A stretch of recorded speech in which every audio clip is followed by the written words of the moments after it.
friends, I'm Dr. Ankita Singh Chakotia, PhD in Biotechnology. Also, I have qualified CSI and JRF with All India Rank 103. आज हम बात करने वाले हैं SARS-CoV-2 virus की जो लेटेस्ट अभी वो आई है, स्ट्रेन आई है, जो क्या कह लीजिए वेरिएंट आया है, उसके बारे में बात करने वाले हैं। और उस वेरिएंट के भी सब लीनिएजेस आ गए हैं, उसके बारे में हम मेन आज फोकस करने वाले हैं।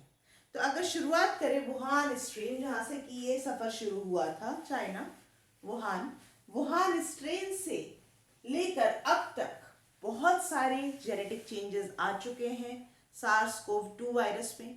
उसके बेसिस पे WHO ने 3 संस्थाओं से मिलके, जो कि किस पे काम करती हैं, मेनली जेनेटिक डेटा पे काम करती है, जेनेटिक स्टडी पे काम करती है इन्फ्लुएंजा वायरस के, एंड एपिडेमियोलॉजिकल स्टडी पे काम करती हैं। तो WHO ने इन संस्थाओं से मिलके, ठीक है, जब तक कि जितने भी SARS-CoV-2 वायरस के स्ट्रेन्स आए हैं उनको 2 कैटेगरी में बांटा है, variant of interest end variant of concern.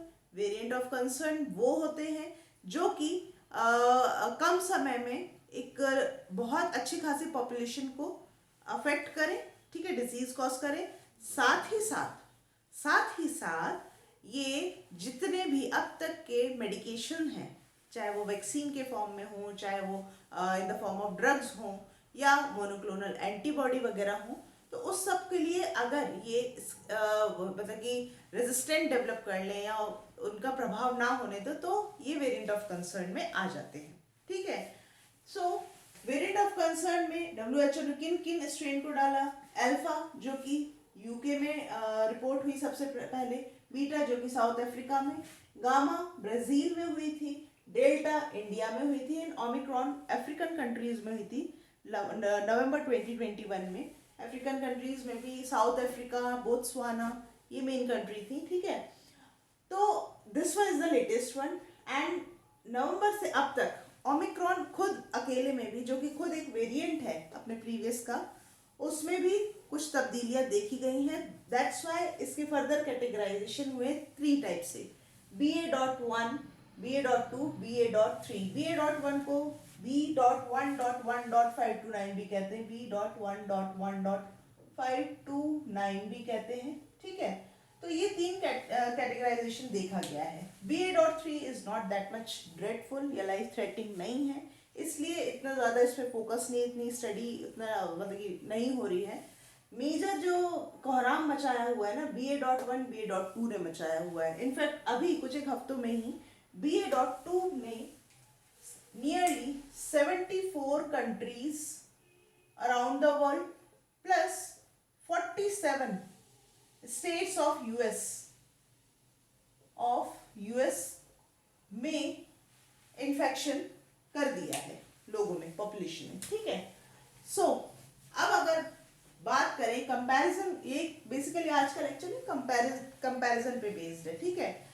पिछले स्ट्रेन्स के, ओमिक्रॉन से पिछले स्ट्रेन से ओमिक्रॉन की जो सब लीनिएजेस हैं, इनके बीच में क्या कंपैरिजन है, तो वो कुछ पॉइंट्स मैंने एक एक करके लिखे हैं। ट्रांसमिशन रेट ओमिक्रॉन की बहुत ज़्यादा है as compare to that of the previous one, Delta. लेकिन ओमिक्रॉन के ही, क्योंकि BA.1 और BA.2 लीनिएज बन के आए हैं सामने, और इन दोनों में जो ट्रेंड देखा गया है ना कि किसका ज़्यादा है, तो BA.2 का बहुत बहुत बहुत ज़्यादा है as compare to that of BA.1।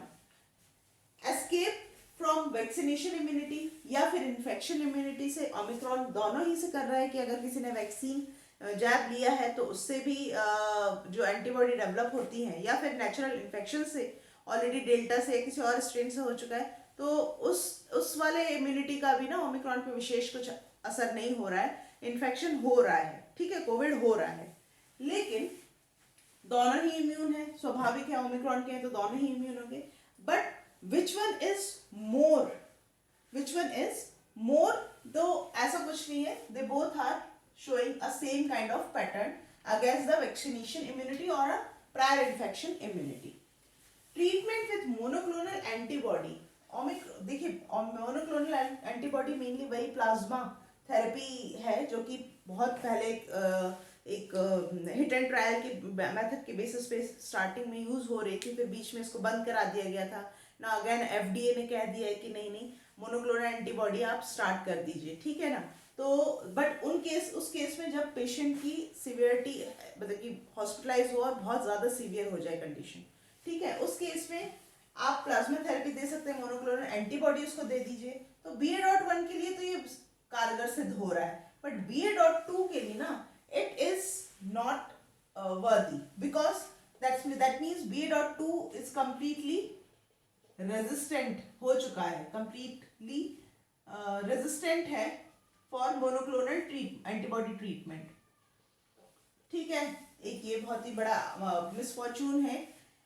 सोट्रोविमैब के नाम से मोनोक्लोनल एंटीबॉडी मिलती है, लेकिन BA.2 पे उसका कोई असर नहीं है, तो हम कह सकते हैं कंप्लीटली रेजिस्टेंट है। कंटेजियस परसेंट अगर देखें तो कंटेजियस परसेंट BA.2 का काफी हाई है as compare to that of BA.1। In fact 30% ये ज्यादा कंटेजियस है। एक और खासियत देखी गई सिंसिशिया। सिंसिशिया इज नथिंग, मेनली जो भी वायरल डिसीजेस होती है ना, उनमें क्या होता है कि वायरस के पास एक मैकेनिज्म होती है कि होस्ट सेल को क्या कराता है कि वो क्लब करा, मतलब कि प्लाज्मा मेम्ब्रेन को डिसॉल्व करा के सारे सेल्स को फ्यूज करा देता है, जिससे कि बड़ी एक एनलार्ज बॉडी बनती है। एक सेल कुछ सेल से मिलकर ना एक बड़ी सारी एक एनलार्ज बॉडी बनती है, and that body is multi nucleated, क्योंकि सारी सेल्स का क्या है, न्यूक्लियस है, and that multinucleated single body is called as syncytia. So syncytia delta का से जब इन्फेक्शन हो रहा था तब भी देखा गया था, BA.1 से देखा गया तब भी देखा गया है, लेकिन BA.2 में भी यही ट्रेंड आया है। एंड खास बात ये कि BA.2 एंड डेल्टा का सिंसिशिया बनाने का ट्रेंड बहुत सिमिलर है, बहुत ज्यादा सेम रेट पे as compare to that of BA.1। BA.1 भी बनाता है बट उतना ज्यादा स्ट्रांगली नहीं बना पाता एज कंपेयर टू दिस।